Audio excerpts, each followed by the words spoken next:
The Vietnam War, it's over. Your job's just begun. A new HBO original limited series. Welcome to the world of spycraft. Strap in. From executive producers Park Chan-wook and Robert Downey Jr. What are you concealing? Based on the Pulitzer Prize-winning novel by Viet Thanh Nguyen. What if I told you that I was a communist spy? How did you become this? The Sympathizer, streaming April 14th on Max. Subscription required. Okay, everybody, just a heads up for this episode, the trigger warning here that there is talk of suicide, sexual assault, and gun violence in this episode. So if you're triggered by any of those things, you might want to skip this week and join us again next week. Thanks.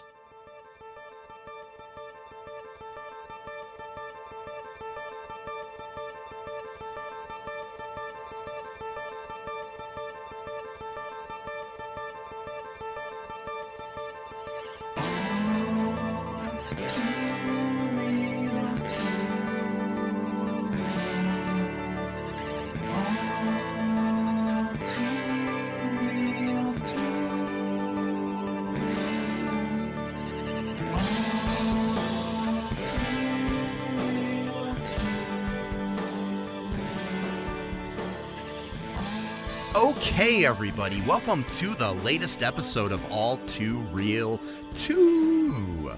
My name is Michael E. Cullen II, and with me, as always, is... Sesame. 2004 to 2005 was a weird time for American cinema. Don't try to appropriate quote-unquote black culture to the point where it's almost like a minstrel show and makes people severely uncomfortable even during the time when said movie was made, let alone 20 years later in Carta. Okay, are you sticking with that name? Yeah. Okay. Yeah, I am. Okay, like forever? Until like next week or something, probably. Oh, okay.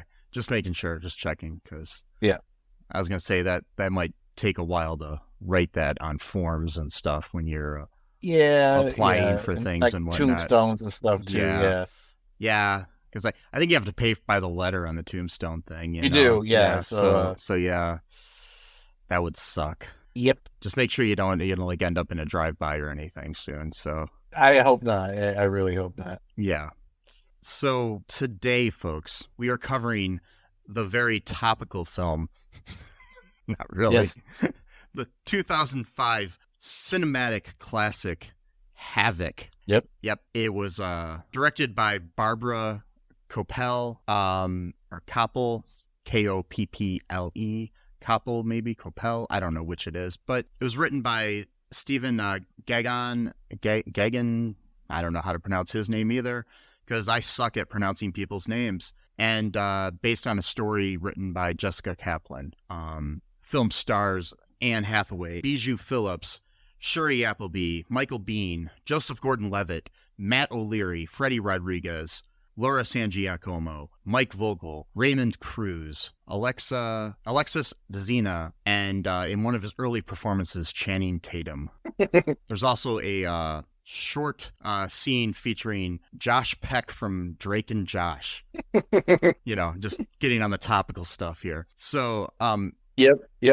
Yeah, so we have somebody who co-starred with somebody who was unfortunately sexually assaulted. Yes. And we also have the wife of someone who sexually assaulted people in this movie. So yeah, and also too, this actress is suspiciously in a lot of movies where she gets sexually assaulted and or plays a very young groupie in another movie called Almost Famous when she was like 14. Yeah. And she plays a groupie who does sexual relations with grown men in rock bands. And that's Bijou. Okay. And Bijou Phillips, who is the wife of Danny Masterson, the scumbag from that not that 90s show, that 70s show. No. He's not in that one. He's the only cast member not in it. But from that 70s show. I almost said that 90s show. I'm like, wait a minute. He better not be in that. No, he's not. I know. I watched it, but I forgot. I was like, holy shit. We covered it previously for the podcast. So yeah, we did. I remember now. Yeah. Anyways, what are your initial thoughts here on this 2-decade-old film here? I I think it's probably one of the best movies of all time, but for the completely opposite reasons that you would think. Okay. I think it's almost like a tribute to just like having no sense of consciousness when it comes to like race relations in America. Just like Yeah. it's just like, oh my God, like we could just throw in a white girl to say the N-word like millions of times. Mm-hmm. Totally, like it's fine. Like, and then we got these other guys, thinking because they like watched a rap video once that like now they're hard, bro, and stuff like that. They know what it's like to live on the streets and stuff like that. I'm like, oh my God, like I've seen movies like this in the past. I've seen this concept in like TV shows here and there, but never to such a cartoonish extreme that this movie presents itself to. And plus, it's got 2004 lighting. If you know what I'm talking about, a lot of movies in 2004, 2005 had a very specific lighting that went on for about maybe 3 or 4 years. It kind of ended around 2008, 2009. It's like a bright-ish glow kind of thing. You know better than I about that. I think it's like more like color tinting and stuff to things. It's kind of like a like there's almost like a yellowish glow over things. At times, and in a lot of movies and TV shows, they'll use that to represent like being in the South or in Mexico or something.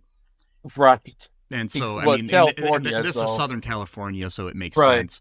Like even if you watch like Breaking Bad, which one of the actors from this movie was in, yes, Raymond Cruz. Mm-hmm. Anyways, in that show, like when they were in Albuquerque, it had more of a bluish tint, not quite total bluish, but then when they were in any scenes that took place in Mexico, it had a yellowish tint. Oh, okay. Yeah, it's an interesting way. I mean, it's been done. I mean, it was done in like Traffic and some other movies too, where that kind of thing happens. Where whenever you're in Mexico, for some reason, it's yellow. Interesting. Okay, that makes sense because I saw a meme recently where it said that it's like anytime a movie's in Mexico, it had like this yellow thing. Yeah, I didn't really understand it, but now I get it. Like as you explained it.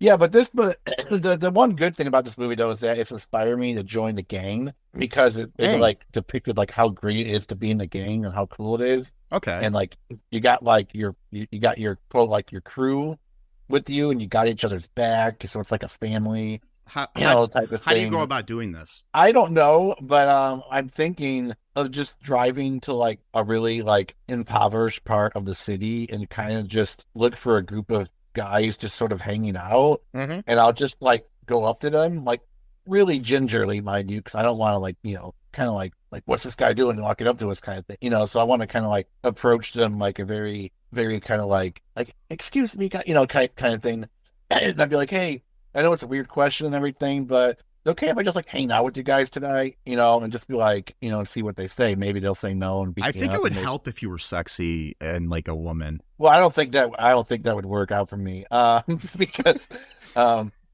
yeah, I don't know about that, but if you looked a little bit more like Anne Hathaway, it might help. I think that's not. I don't think there's enough plastic surgery in the world to make me look like Anne Hathaway, circa 2004, but let alone circa 2024. Yes, and so I'd be like, hey, she basically looks the same today as she did 20 years ago. So. It's a little bit different, but not much. And so I'd be like, hey, and like they could like check me to see if I got a wire or anything like that. Like, hey, I'm not a cop or anything. You can check me. I just kind of wanted to see what you guys do or whatever. Just like I'll help you out or whatever. Like if the cops come by, I'll just be like, oh, I'm just hanging out with these guys. I'm not a cool officer or whatever. Well, I'll slowly kind of wear them down over a period of like the summer coming up. I think I'll start probably around the end of April or like maybe like the third week of April. So when it's starting to get a little bit warmer. Because I don't want to start during the peak of summer. I want to at least have a couple months before, it gets too hot out. Yeah. What's that? Before it's too hot out, and then you gotta, wear more sunscreen. Exactly. And so like I don't want to be doing that, but like, and then just sort of like like maybe get invited to a party, and then like I'll awkwardly try to flirt with some of the people, and then hopefully I won't end up going through a bad initiation process where I have to have sex with like 3 of the members, because I don't think that's possible for me to do that. But Yeah. and then they'll eventually ask if I could be part of their crew, you know. And then I'm thinking personally the Crips, just because I think blue is a better color than red. I'm just not a fan of red, you know.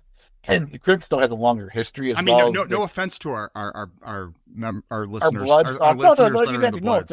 Yeah. And plus with me too, it's not so much of having quote bad blood, no pun intended, with the blood. So it's not like I have any actual like animosity towards them. It's just that I would prefer the Crips over Bloods. It's sort of like an aesthetic type. Just because you don't look good in red, basically. I don't. I just don't. And so like yeah, so it would be like, oh, you know, I see a guy for the Bloods, I'm going to go, you know, fight. No, that's stupid. I'm not going to do that. And but this movie inspired that. And so if you see me over the summer, and if I'm like decked out in blue, they probably accepted me, or at least maybe I'm going through like a training process or some kind of, you know, like a almost like a temp type of situation. You know, either that or you became like a really big fan of the Toronto Blue Jays. That's probably the more likely. That's probably the more likely scenario, actually. Yes. Anyway, that was you could feel free to edit some of that rant out. So. No, I'm keeping the whole thing in, man. Anyway, God. so basically, this movie, my reaction to it is that okay, so this is the type of movie that Ben Shapiro would watch and say, "Man, they don't make movies like this anymore." Exactly. Like, this is a masterpiece. Yes, this is just like reality, man. Yep. Oh Lord. So, I'm like trying my best to not talk about the actual movie. Yes, I know. I've noticed this. Anyway, because it's just so bad. It's terrible. There's really not a lot that happens in this movie, but there isn't. It's just it's so horrible. It's awful. So I will say that, I mean, the bright light of this movie was Anne Hathaway. Yes. I think her acting in it was really well done. I think the worst acting in the movie is from one of my favorite actors. And that's Joseph Gordon-Levitt. Oh my God. He's horrible in this movie. And it's so cringe. Oh my God, so cringe. Like, I wanted to slap him. I'm like, dude. Oh boy. He like went full, like full, as they call it, wigger. Yeah. Yes. That was a phrase back in the 90s that was popularized. Obviously, it's. I think you could infer what that means. And I remember being called that because I wore a starter jacket at one point. So I was called that too. Ironically, from my neighbor who lived across the street from me, who was actually really into like gangster rap and stuff, and I wasn't. But then he called me it. Maybe that's why, because basically it's like a wannabe. So maybe he was. But I wasn't, though. That's the thing. If anyone, he would be the person that name would be ascribed to, not me. Well, basically, he probably thought that he was and wasn't a wannabe. Oh, gotcha. So, I wasn't even doing anything that was. I don't remember, whatever. But then he ended up like pushing me to the ground for some reason. I don't remember. That was the whole thing. And then, but yeah, it was a weird time in the 90s. But then again, that kind of makes sense because, like you said, right, this script was actually written in the early 90s. Yeah, a little bit about the history of this before we get into the film. The development and writing of this film, according to Wikipedia, going to give him credit where credit is due. The original treatment of the script was written in 1993 by Jessica Kaplan, who was only 14 years old at the time. Wow. And it was based on her own observations of her affluent white classmates in West Los Angeles. Her script was then sold to New Line Cinema 2 years later when she was 16 for $150,000. And that it was being developed at this production company called Single Cell Pictures, which was headed by Michael Stipe of REM. It was originally titled The Powers That Be, and it was a drama about Beverly Hills High students who try to get involved with the South Central Los Angeles gangster rap music scene, and a young male teacher who helps the main character deal with the tragedy as a result of said escapades. So the story is a little different than what we got. This actually sounds kind of more like a Dangerous Minds wannabe or something, but like with a twist.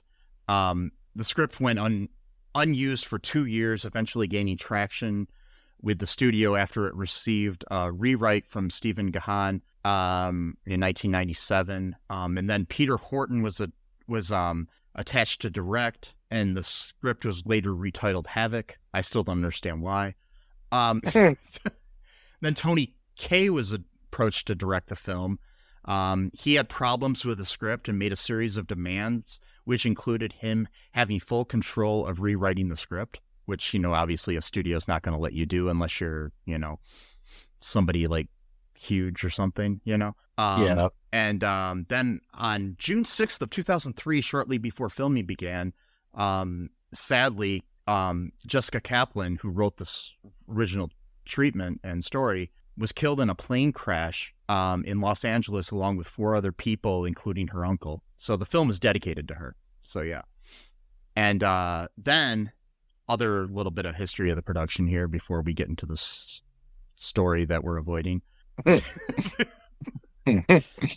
When the script was sold in 1995, actors such as Alicia Silverstone, Stephen Dorff, Ethan Hawke, and Christian Slater were considered for roles. And then when they went into production, Mandy Moore was originally cast as Allison, the main character, but dropped out and was replaced by Anne Hathaway, her Princess Diaries co-star. And Moore reportedly left the project because she felt uncomfortable with the film's subject matter. Like, I don't know why you would have signed on in the first place if you... Anyways. Yeah, exactly. And Jenna Malone was originally set to play Emily, the Bijou Phillips character, but she left the project shortly after Moore left as well. So, yeah. Yeah. Okay. So that's our history behind the movie. So what happens in this cinematic masterpiece of a film? Okay, we finally came to it. God damn it. Let me clear my throat. It's going to be a big one. So begins with this kid. He's like making a documentary about Allison and her friends. I guess he's sort of their friend, kind of, a little bit. They never really said, but that's sort of implied, I guess. And they're basically just kind of being interviewed about why they're doing what they're doing. Allison, point blank, which is kind of stupid because she just gave the game away in the first scene of the movie, so that's already dumb. You're not supposed to do that, but okay. She basically said, yeah, we're bored and we're teenagers and we live very sheltered lives because our families are rich, and so we do this to basically feel alive. There you go. End of movie. Yeah.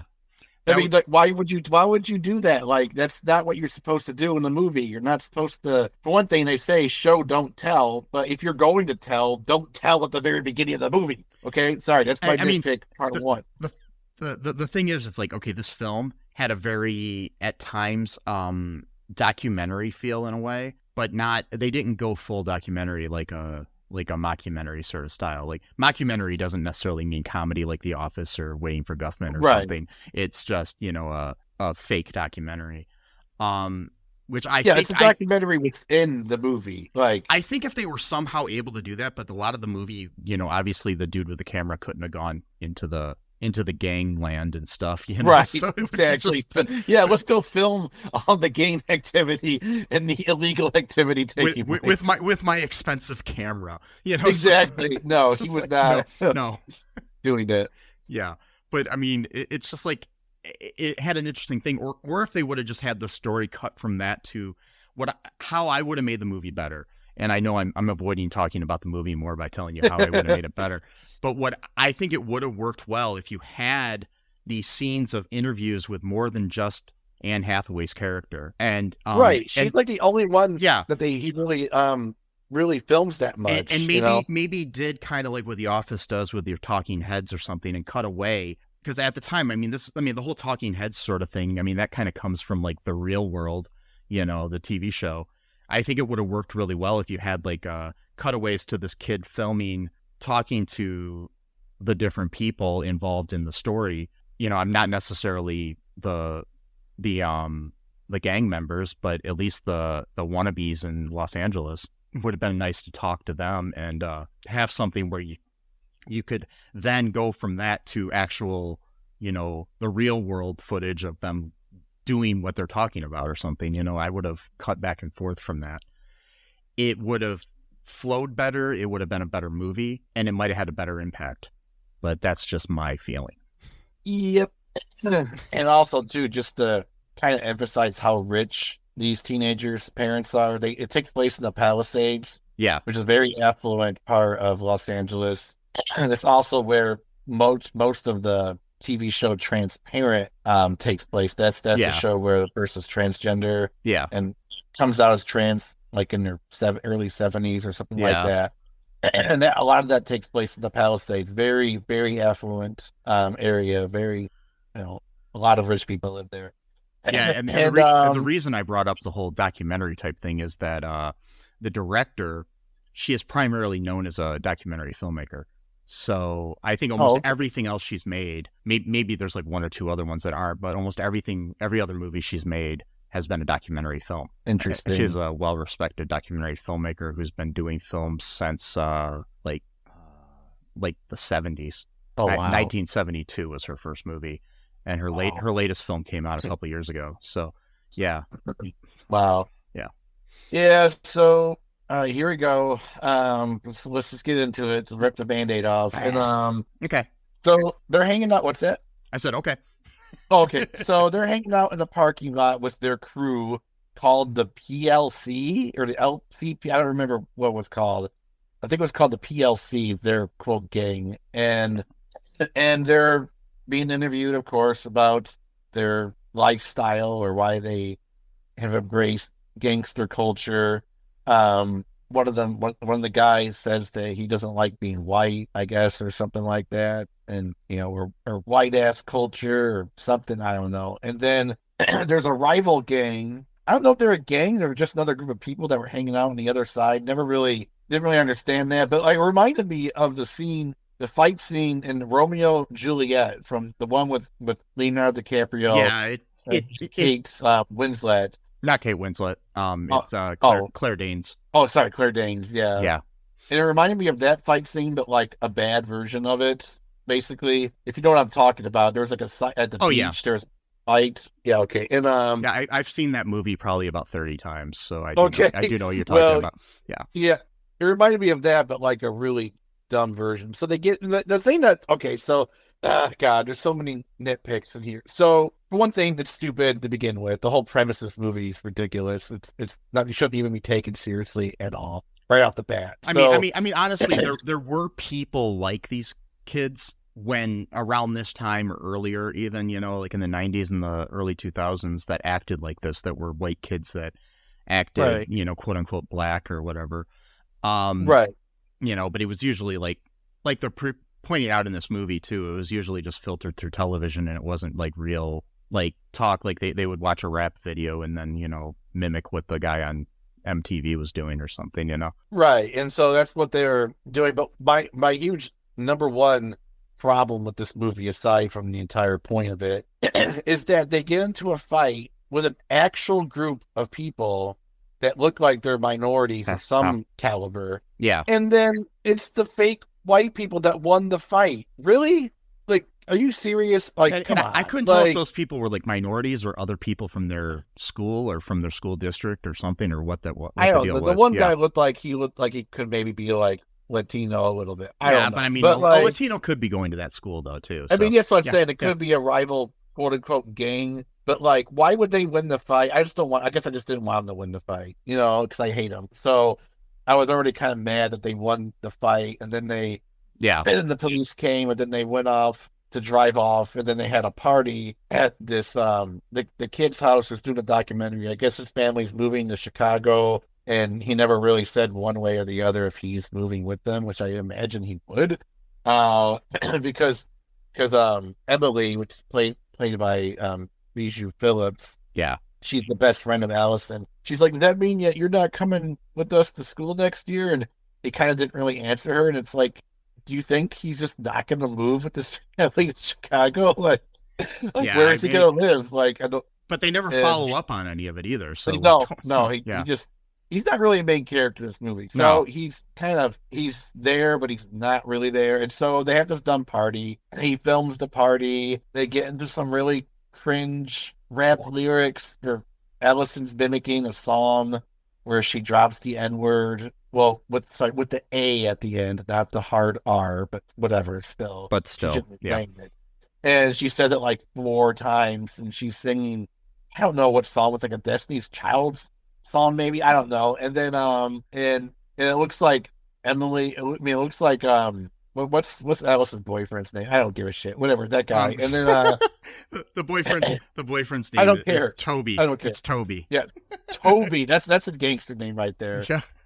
If I ever heard a gangster name, it's definitely Toby. And unfortunately, the name Toby just makes me think of The Office, as we were talking earlier about The Office. Exactly. It's like, wait, what? And then oh god. And then it looks like he's trying to like impress Emily a little bit, like trying to flirt with her, and Allison kind of gets a little bit jealous, so she kind of calls him up and starts kissing him or whatever. And then he's like, she's my bitch. And then she's like, yeah, I'm his bitch or whatever. I'm like, okay. And then I just like the idea of seeing Anne Hathaway utter the phrase, I'm his bitch. I can't. Like, I just can't do it. Like, I'm sorry. Like, if I were Anne Hathaway, I bet you she is probably so embarrassed of making this movie. I bet you there's times where throughout the day where she's thinking about stuff. And I'm sure at least every once in a while, maybe once every few months, this movie pops up in her mind and she's like, God damn it. Like, I can't believe I was in this movie. You know what I mean? Well, it's like, she forgets it, but still, that's still in her memory bank. I mean, when it came out, because they took the editing away from the director, the studio did. So it was completely like re-edited from what the director wanted it to be, and you can actually tell that. And So Bijou Phillips and Anne Hathaway both refused to do any press for the movie. And then it caused the movie to not be released in theaters, and this was direct-to-video. Can you imagine how fucked up that is, too? An Anne Hathaway film just gets... Anne Hathaway, Joseph Gordon-Levitt, Channing Tatum. I mean, that's just ridiculous to think of that. I mean, even Shiri Appleby and Michael Biehn and Mike Vogel and other people that are in this movie... You could open a movie today with them in it. It's just, I don't know. It's insane to me to imagine. Freddie Rodriguez, he's popular. Yeah.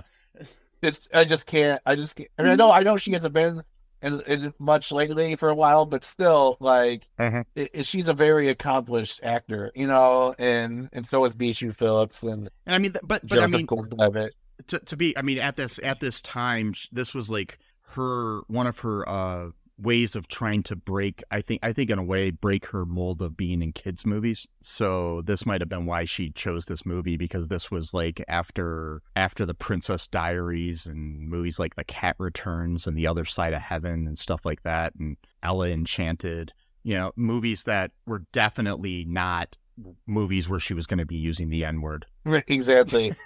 I didn't even know she was a child actor. Well, I'm saying more childish type movies. She wasn't necessarily. Okay. I mean, she did start out when she was like a teen, but I'm just saying that it was kind of like, you know, but like the Princess Diaries are like Disney movies, you know, so it's like you're not going to go from starring a movie with Julie Andrews and then, you know, if you want to change your image, you definitely want to do something like Havoc. Yeah, I guess. Literally, the movie she did prior to this was The Princess Diaries too. That's hilarious. To go straight into Havoc. Mm-hmm. And so, I forgot what else. The party happens, and then the next day during school, I guess, or some bullshit, or she goes to see her. What's that? Yeah, I mean, at the party, she ends up, you know, giving a BJ to her boyfriend in a car. Oh, that's right. I forgot about that. And the guy's like in a really, moaning, like, a really weird scene. It's a very weird scene, and okay, there were so many scenes in this movie that were just there, and it's weird to say this, but they were just there that made me feel really uncomfortable, that I think were just in the script to show Anne Hathaway topless. Yeah, I think that was the point. And or Bijou Phillips. But yeah, it was just like there were some scenes like there was no point to it. It's just ridiculous. Yeah, and so they decide. Well, yeah, Toby and Emily and Allison and another friend, I think, they decide to actually go downtown or go to the mean streets or whatever. Well, before that, there was a weird scene with Allison and her parent, her dad. Oh, or yeah, something. that's yeah. right. She like meets her dad for what's going to be lunch, and then he's just basically trying to tell her to, basically, be a better person or something. Right. But he seems like a distant father. But there was no like development of this whole story, and No. and we did have our scene where we had prior to that where we do get the idea that Allison isn't really close with her parents, and she stays a lot of times at Emily's house. And we had this scene where we realized that Emily's brother is Josh Peck. Yes. I just had to point that out. Yep. because when I see Bijou Phillips and I see 2005 Josh Peck, I think, man, those look like siblings. Yep. I mean, sure. Not at all. Why not? And then he makes some remark about Allison being hot, whatever. Yeah. Fine. He's like 15 at the time. Who cares? Uh-huh. And then and they're like, "Come on, whatever his name is, Dustin." I don't know. And then His name was Josh. It was Josh. That's Yeah. hilarious. And so, oh God. And so they go downtown. They're seeing like what people really live like, and they're like visibly getting nervous because they've never been there before. Yeah. And so they starting to realize that like what they're doing is just for like fun, and it's like cosplaying essentially, but full time, which is really weird. That's the other thing too. I didn't write any notes down, but I did write one note down saying how huge nerds they all are. Like, I mean, like they're not like dressed like an elves or shit, but if they were, they would be called nerds. But because they're like doing gangster culture, somehow it's not cosplay. I'm like, no, these kids are cosplaying 24/7, which is like the nerdest thing you can do. Yeah. Like, I mean, it's like Dagger Deer, but like, with gangs. I mean, usually when a girl dresses up like Captain Marvel, she only does it for the Comic-Con. She doesn't do it all the time. She doesn't show up to school the next day dressed as Captain Marvel. Yeah. Or the guy's not dressed up as the Hulk Yeah. and just sitting like in chemistry class or some shit. Like, you know what I mean? But these kids, they're just doing it full time, So they're thinking, all right, now it's time to do the real deal. Let's actually go downtown and see what it's like. So they end up seeing some people not living their greatest lives, things of that nature. People doing drugs publicly.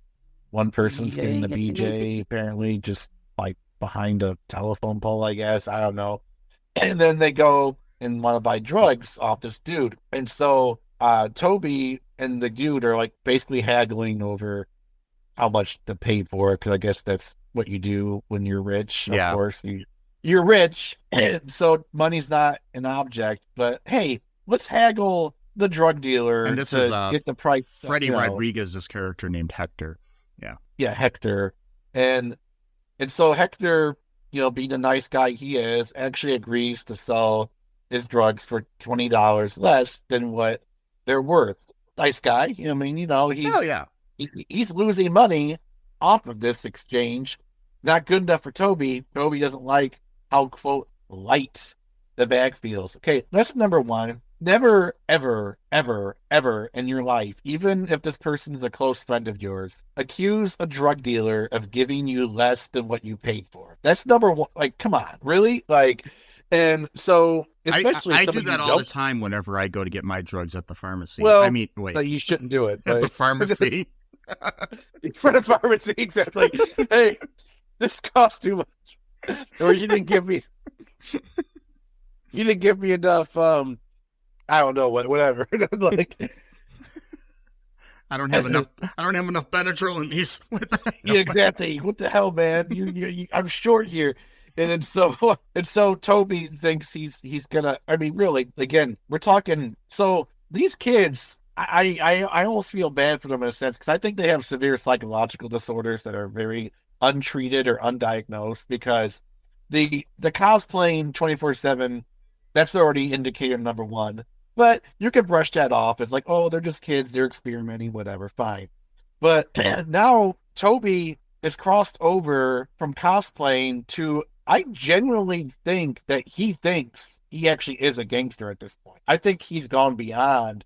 So he's got like maybe schizophrenia, maybe, I don't know, but maybe some kind of mental illness where he actually now believes he is the thing. Like it's not, it's like watching Star Wars and then you think you are Anakin Skywalker. Like you are watching yourself in the movie.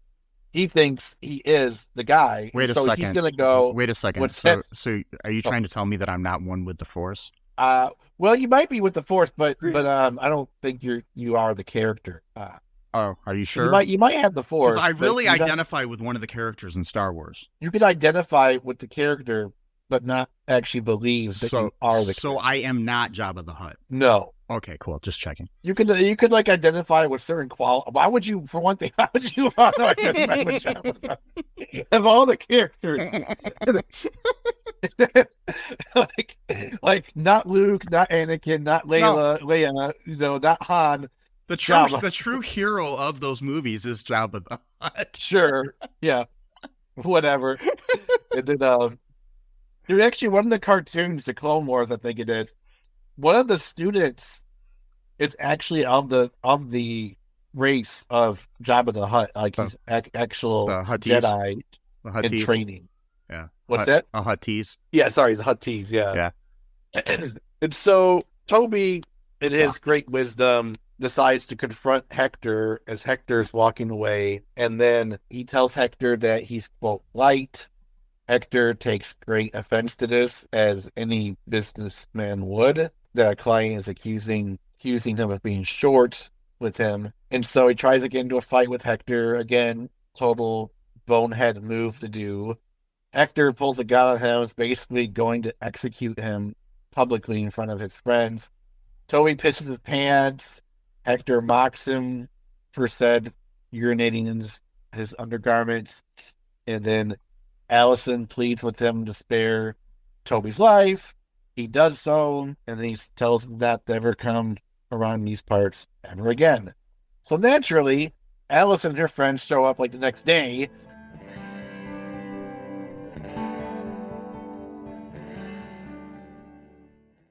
Do you have dreams that you want to achieve, but are scared to do so due to self-doubt, fear, and other people's criticism? I have just what you need. You need a dose of the Living the Dream with Curveball podcast, where I interview guests that will motivate and inspire you to stop at nothing to achieve your dreams. And always remember, if you believe, you can achieve. The Living the Dream with Curveball podcast is available on your favorite podcast app. Hey, everybody. Why don't you give the old Black Lincoln Collective podcast a listen? We're funny, we're fat, and we're here 24/7 at blcpodcast.com. Anytime you want to listen, anywhere, all your favorite podcast apps. Of course, we have a YouTube channel where you can stream live with the show. Check out our shorts. We're funnier the less you hear of us. That's been the Black Lincoln Collective podcast at blcpodcast.com. What else happened? Okay. So basically, it actually the next day, Allison meets up with Hector again in the store. Actually, wait, okay. I'm sorry. The next night, Allison and her girlfriends return to the location of the drug deal, and then there, she and her friends meet up with Hector again and his crew.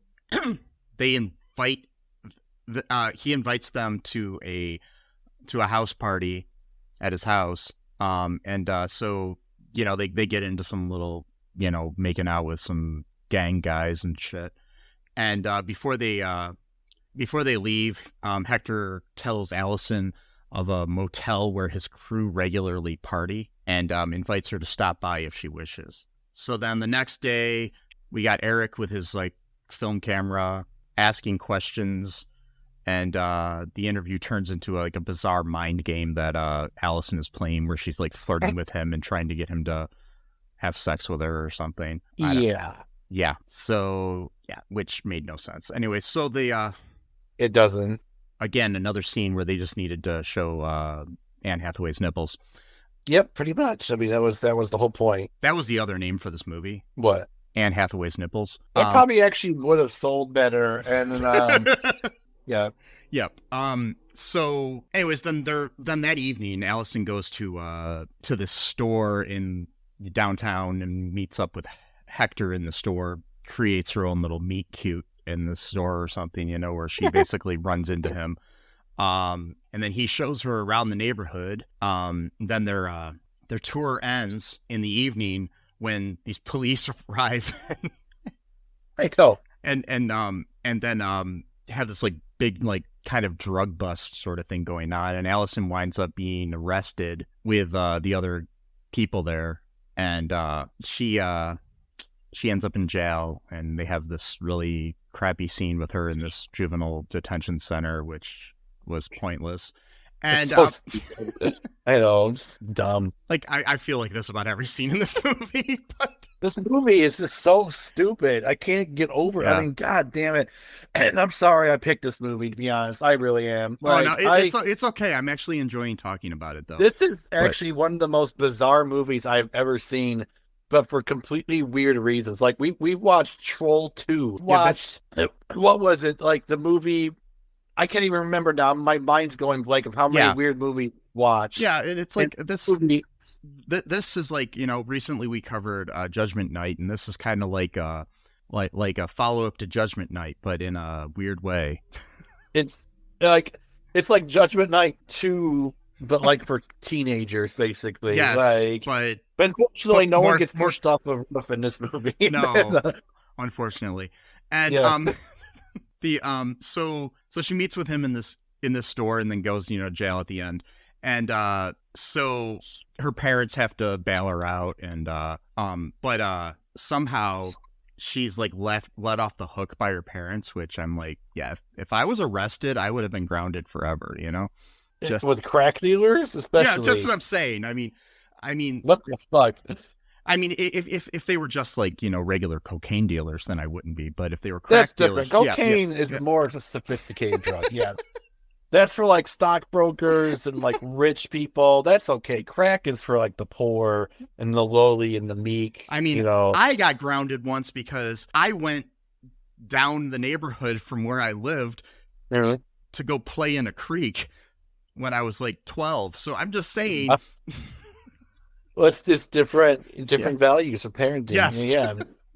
Some people are like, hey, just don't hang out with crack dealers anymore. And don't get arrested with them anymore. Wag your finger. And her mom. So basically, what I'm learning is that a creek is worse than a crack. Yes, it is. And weirdly, her mom makes her soup as though like she's sick from school. Which okay, don't understand that. But what that was about, I guess they were just trying to be funny or something. It's this new soup that Campbell's makes that washes away any experience you have with gangs. It's like yes, that's what it is. It's chunky gang be gone, and it's gang be gone. Or Campbell's crack soup. Yes, Campbell's crack. Good. Anyway, so the oh god, but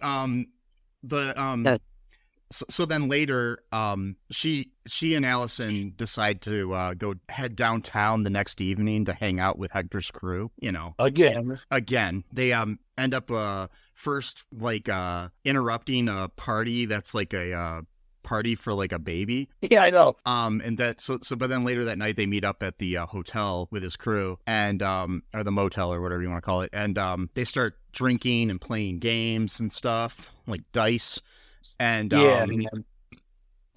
Allison and Emily ask Hector if they can join his crew. Yeah, they want to be initiated into a gang after hanging out for like 3 days and and one of them being arrested already. So it's like, yeah. So he informs them of their initiation to join the gang is that the two must roll a dice, and the number they roll on the dice corresponds to the number of the gang members that they must have sex with. Yep. So Allison rolls a 1 and Emily rolls a 3. And so then Hector and Allison go pair off and start to do their thing. And then she has second thoughts and refuses to have sex with him and is thrown out the room by Hector's brother, and then she tries to get Emily out there, but Emily says she wants to stay.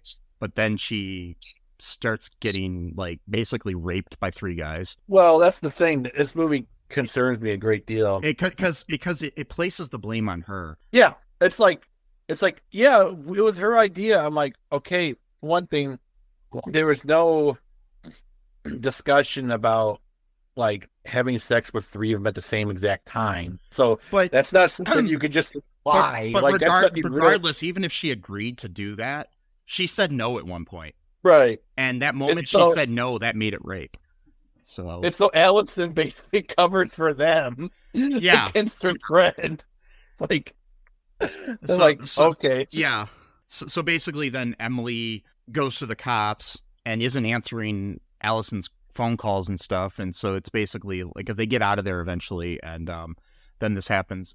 And so Emily's, basically trying to, get these guys for rape, which is understandable. She can only identify really Hector.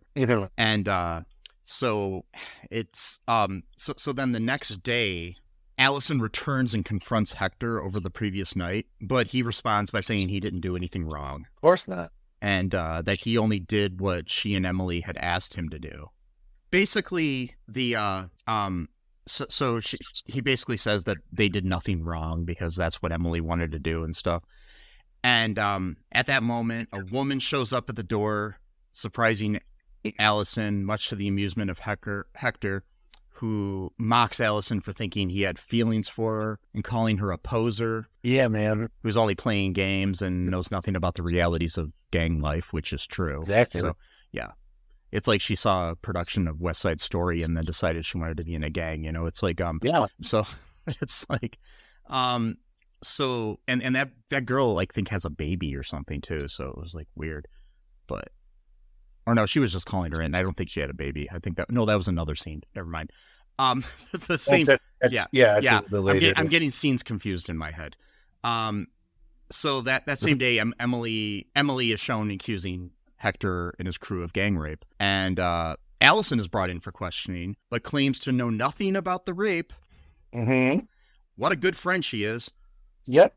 And but Hector is arrested anyways, and then his brother and another member of his crew vow to seek out, and basically they want to go try to kill Allison and Emily. They, however, have this very hilarious scene where they get lost in Bel Air. I get it. Mm-hmm. So funny. Yeah. And the cops basically tell them to, stay the hell out of Dodge. And so then Toby, who I almost forgot was in this movie, well, and his buddy Sam, who's like way over the top, played by Joseph Gordon-Levitt, and his other buddy, Channing Tatum. Nick, played by a young Channing Tatum. I swear he only has like 3 lines in this whole fucking movie. It's weird. Yeah, it's weird. Really not. It's weird seeing a movie with Channing Tatum where he doesn't say much. I know. Strange. They all do this like thing with the with the kid making the film and acting all tough on camera with guns pointed at it and everything, which is dangerous, by the way. Should never point guns at a camera. Nope. Or at anything, for that matter. In my opinion, guns should just be completely outlawed. But anyways, so, but I'm not against the Second Amendment. Wait, what? I'm confusing. So, wait, what? Yeah. So they basically decide to go and drive down to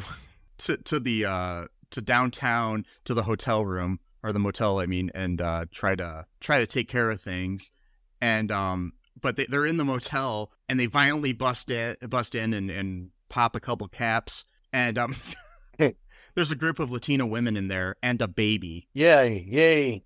And Toby's sitting there trying to work up the nerve to shoot them. Like what? But the woman's like, "Don't hurt the baby! Don't hurt the baby!" But why would you shoot them? They're not the ones that... I mean, they had nothing to do with this. I mean... Makes no sense.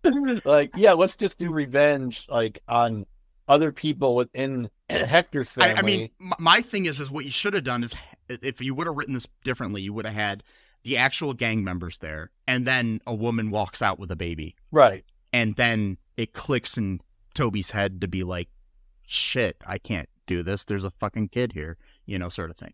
Yeah, but and as they're distracted, and Hector shoots him, and then he kills them. And I'd have been happy with that. Anyway, so yeah. Yeah, and he would have deserved it. Yep. Just for the way he talks. It's the cringe factor is dialed up so high. Yeah, but he deserves to die. Back in the Palisades or wherever the fuck they live, they have there's a scene where Allison goes to confront Emily, and Emily's in her bathroom trying to commit suicide, and she's naked for some stupid reason, just because I think people, of course, because we needed to show Bijou Phillips naked again for no reason. I have nothing against nudity in a movie if it makes sense and it's warranted, but unneeded nudity in a movie where it doesn't really need to be there, I don't like at all. I absolutely hate it, because at that point you might as well just be making a porn. Not that I'm saying this is like a porn, but you know what I mean. Sometimes, some cases it looks like it almost is. And then, exactly.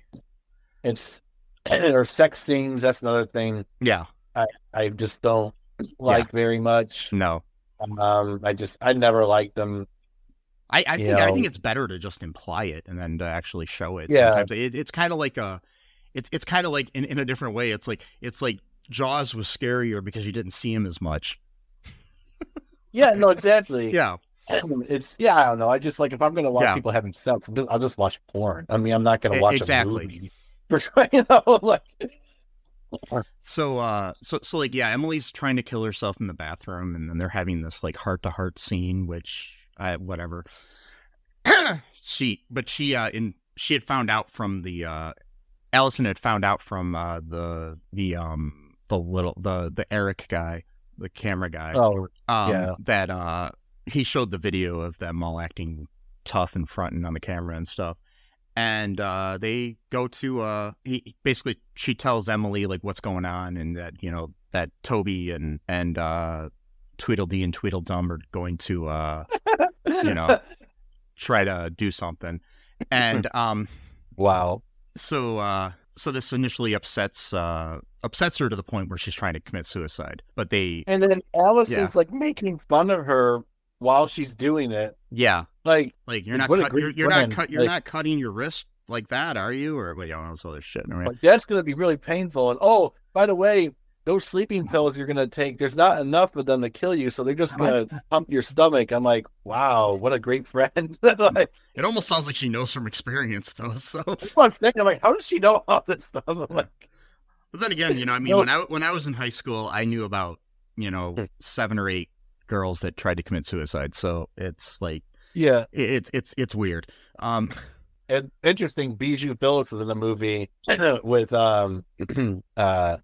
what's her name? Kate Hudson, where Kate Hudson's character takes a bunch of Quaaludes to try to kill herself. So it's like, yeah. It's like, there's only so many stories you can tell in Hollywood. Not just joking. Exactly. Apparently, if you're Bijou Phillips, you're in every. God, there was like a period of like 7 years or so where, like, again, Almost Famous, she plays like a 14-year-old groupie. Well, it's like for the longest time I had a huge crush on Bijou Phillips, and now I'm reevaluating all of that. So it's it's just weird because she gets raped in this movie, at least for like a few seconds before Allison grabs her and gets them out of there or whatever. Yeah. And then in Bully, which came out I think in 2005 or 2006. Yeah. I think she gets raped in that movie too by the bully, I guess, the one that they end up killing at the end. Spoiler, sorry for a 20-year-old movie. That actually came out in 2001, so it was before. 2001? Oh, okay, it was before this movie, so yeah. Oh, okay, gotcha. Yeah. All right. and it's a better movie. But anyway, so... Yeah, it is much better movie. Yeah, because Larry Clark is a better director, and no offense to this woman who tried to make a movie that wasn't a documentary, but... Yeah. So Larry Clark, people know from the movie Kids and other things. He's a really, I don't know, avant-garde at the time. Like, I mean, there's certain things though I've heard about Larry that aren't that good. So anyways, but he's a good director. So, but who knows? I'm just saying speculation about things. So I'm not saying anything. Don't sue me. Don't sue us because we make so much money from this podcast. Yes. We're gonna lose everything. Yes, you can have it. We'll come out with All2Real 3. Oh, by the way, All2Real 3 or all 3 real. That makes no sense. I forgot though to give our advice column because we're an advice podcast now. Oh yeah, and, what advice do you? Maybe we can end with some advice. Let's get through this movie sucks. Basically, what happens is basically the two cars drive by each other, and then it goes to black, and you hear gunshots, and you don't know who the fuck died. You don't know who dies. Probably Toby. And which is good. And then in the original script, it was Toby, and it ended with his funeral. But who knows? I don't know because they won the fight in the first scene. No. I actually read that somewhere. In the original script, Toby dies, and they have a funeral for him at the end. Like, really, a funeral for Toby? Come on. Yeah. Right. And then he's not that good of a character that warrants a funeral scene. Come on. And then and that's the movie. And then it shoots back to the very first scene when Eric is recording Allison, when she's saying how bored they are as teenagers, blah blah blah, or whatever. That's the whole movie. Yeah, it says, and at the end she says something like, she's stating that teens will be teens, but if adults are willing to reach out to them to connect and give them even just a small amount of insight, it's like that they suddenly know everything. They now suddenly know everything, or something like that. So just to do like a psychological analysis here. So with Toby, you've got the extreme delusion and mental illness where he actually thinks he is a gangster. He's crossed over from cosplaying to thinking he is the thing now. And whereas Allison, she's the opposite, where she has the self-awareness that what she's doing is fake, but then she just plays along anyway. So it's kind of she's almost more mentally ill in a way than Toby is, because she knows what she's doing is false. But they prove throughout the movie too with her that she's able to kind of like code switch into different, situations, like where she can be like a real smart student and talk all like, quote unquote smart, and then talk all gangsta, and then and then somewhere weird in between as well, So yeah, it's a very strange movie. I would not recommend it to anyone to watch this movie. I think it's probably one of the worst movies I've ever seen in my life. I saw it back in 2005, 2006, and I guess forgot how terrible it is. Yeah. And I randomly thought about it about a week ago for some reason. I don't know what brought me. Maybe it was Anne Hathaway's nipples brought me, memory. I don't know what it was. But no, I know what it was. It was that scene. For whatever reason, that scene, memory is a really strange thing. It's very odd. And that scene popped into my head where she's flirting with Eric at her house when he's doing the document for no apparent reason. And then that reminded me, and I was like, and I remember I didn't know the name of the movie, but I was like, Anne Hathaway Gangster or something like that. And then pops up Havoc. I'm like, oh yeah, okay, now I remember the movie. Yeah, there's not really many like reviews of this online as far as I can tell too. So it's interesting. Like video reviews or audio reviews. Yeah, so it's very strange. It's a very obscure movie apparently. I got a question to ask you really quick. Sure. What do you think the budget of this movie was? I'm gonna go with I don't know, 5 million maybe. 9 million. Okay, so I was sort of close. Okay. What do you think? Sense. How much do you think the movie made? Probably not that much because it didn't even come out in theaters. Yeah. I don't know, maybe 500,000 maybe. I don't know. 371,000. Okay, so I'm close. That makes sense. That tracks. Yeah. So made 371,000 on a budget of 9 million. So yeah. How much did you get paid for this, Anne Hathaway? I got paid a decent amount. I have no idea. I mean, she was an established actor at the time, but who knows? She could have taken a pay cut for it because of wanting to change her image slightly. Oh yeah, true. Because people will do that, or if they're passionate about a project or something like I know some actors will do the thing where they do one for themselves and one for the studio sort of thing. So they'll do they'll do one that they know is gonna be able to feed them for a while, and then another one where they don't get paid anything. So yeah, that makes sense. Yeah, and if any of you are listening out there that want to do a movie where you don't get paid anything, hit me up. It's Mike@ColinPark.com. Wow. Oh boy. So yeah. So any final advice here? Advice is to not join the game, for one thing, and doubly so when you're not even in the predicament where you might have to join the gang, either because of social pressure or because of financial pressure. Yeah. If you're rich and you live in the Palisades, don't go out of your way to put yourself into danger and a bad lifestyle just because you're bored. Guess what? There are things you can do throughout the day. You have money, which means you can, I don't know, pick up archery, a sport, something. I mean, you don't need to be rich to do those things, but if you are rich, you have no real excuse at that point because money's not an object to you. So, I don't know, baseball, archery, even gun shooting for target practice. If you want to do guns, don't join a gang or pretend that you're in a gang and then get almost executed because of it because you want to impress your girlfriend while you're pretending to be a gangster, but then you're pissing your pants because you've never had a gun pointed at you. Then again, and it may have been a good thing for Toby because Toby now has gone through the harrowing experience of having a gun pulled on him. So now he can check that off. He knows. Now he's faced death before, so now he knows. If anything, that maybe is why he was able to get so hardened up sounds bad, but yeah, to go off and kill Hector and his crew because he already knows now what it feels like to be on his knees and have a freaking gun pointed to his head. Yes, that is. But great. Don't do it. That's great. Great advice. And I know that we're the most boring podcast in America because one of our fans has been telling us constantly on one video alone for some reason. I don't know what that is. So please keep the comments coming. It actually helps us with engagement. Yeah, so if you actually think that you're offending us, that's actually hilarious because I actually laugh at these comments. They are funny to me. So you just please continue. I actually welcome it. I usually just thank them for them. So anyway, so the but basically, make sure you do that. Check out our TeePublic. Check out our Patreon.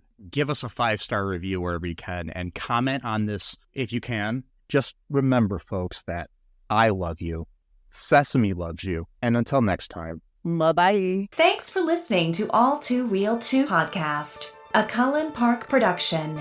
Produced and edited by Michael E. Cullen II. Music by Matthew Hawes. Subscribe and share the show. Visit us at cullenpark.com.